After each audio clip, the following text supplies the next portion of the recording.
Pakirirama. Je suis actuellement en BTS SEO de première année. Alors nous parlons, nous sommes en second semestre et je suis en option SLAM qui correspond à l'option développement. Et il existe aussi une deuxième option qui s'appelle l'option SISR qui est basée sur le réseau.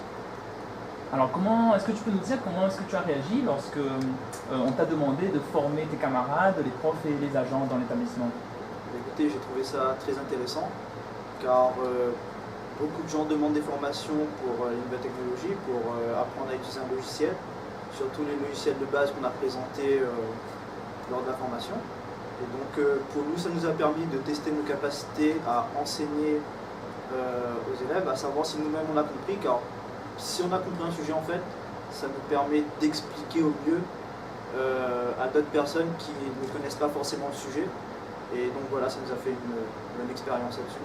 Est-ce que tu peux nous dire quels sont les logiciels que tu as présentés aux enseignants? Alors notre groupe a présenté le logiciel LibreOffice et notamment la partie calque, tout ce qui est tableur, gestion des données. Alors on a enseigné tout d'abord pour des élèves de niveau second et première il me semble. Et donc ce qu'on a voulu enseigner c'était surtout la base. C'est-à-dire la base? Par exemple dans Calc c'est faire un calcul, faire un tableau, savoir gérer des feuilles de données, faire des graphiques. Et pour les plus avancés, le tableau dynamique qui consiste à faire un tableau où on peut sélectionner les données qu'on souhaite et avoir quelque chose de beaucoup plus visible du coup, qui fait beaucoup plus professionnel. Et est-ce que ça t'a semblé naturel ou pas trop difficile de passer de l'autre côté de la barrière, passer du statut d'étudiant à celui de formateur? Je dirais que dans notre BTS, on a un lien assez important avec les professeurs, c'est-à-dire les professeurs sont là pour nous aider, ils nous expliquent, mais ça arrive que nous aussi, on se lève de la salle et on discute avec les autres élèves pour savoir si eux aussi ils ont réussi, s'il faut les expliquer. Donc forcément ça nous a fait acquérir une certaine autonomie là-dessus. Et donc non, ça nous a paru assez naturel d'enseigner. Alors est-ce que tu souhaiterais renouveler cette opération-là de formation pour les publics adultes, enseignants, agents et également reformer de nouveau des élèves? Eh bien si on me le propose, pourquoi pas. Après tout, ça ne me gêne pas. Donc tu n'avais pas spécialement d'appréhension par rapport à cette expérience-là? La seule appréhension que j'ai eue au début, c'est par rapport à la mise en place. On a toujours des soucis lorsque des élèves arrivent, si ils arriveront à récupérer les données qu'on voulait leur fournir, les fichiers, etc. Mais au final, ça s'est plutôt bien passé, donc maintenant on sait comment réagir. Alors est-ce que tu peux nous dire qu'est-ce qui t'a surpris dans cette expérience? Ce qui m'a beaucoup surpris, c'était surtout la différence de niveau par rapport à certaines classes.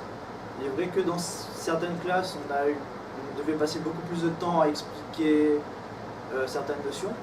Et puis dans d'autres, on s'est rendu compte qu'en une heure, ce qu'on avait prévu était beaucoup trop court et donc on a avancé sur des choses beaucoup plus sophistiquées, on va dire. Ce que j'ai aimé, c'est surtout l'interaction, on va dire, élève-formateur, où l'élève fait pas mal d'efforts pour essayer de comprendre.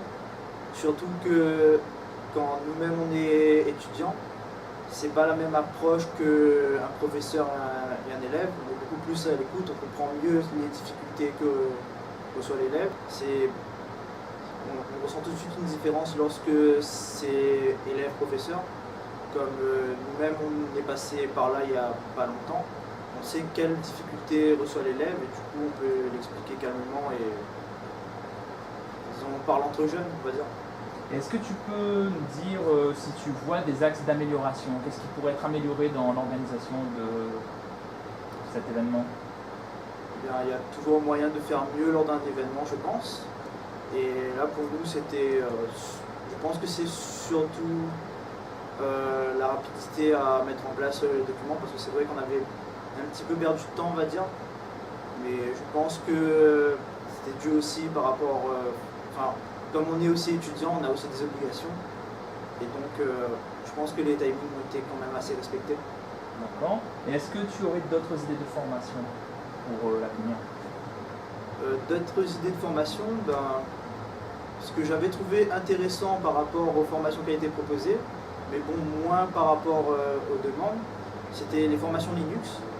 Alors il faut savoir que Linux est un système d'exploitation qui est un peu différent de Windows qu'ont les élèves, mais qui est assez intéressant de connaître, d'entrevoir, car il permet d'utiliser au mieux son ordinateur plus tard, être plus autonome et faire face aux difficultés qu'on peut recevoir lors d'un problème logiciel ou quoi que ce soit. Merci beaucoup pour cette petite interview.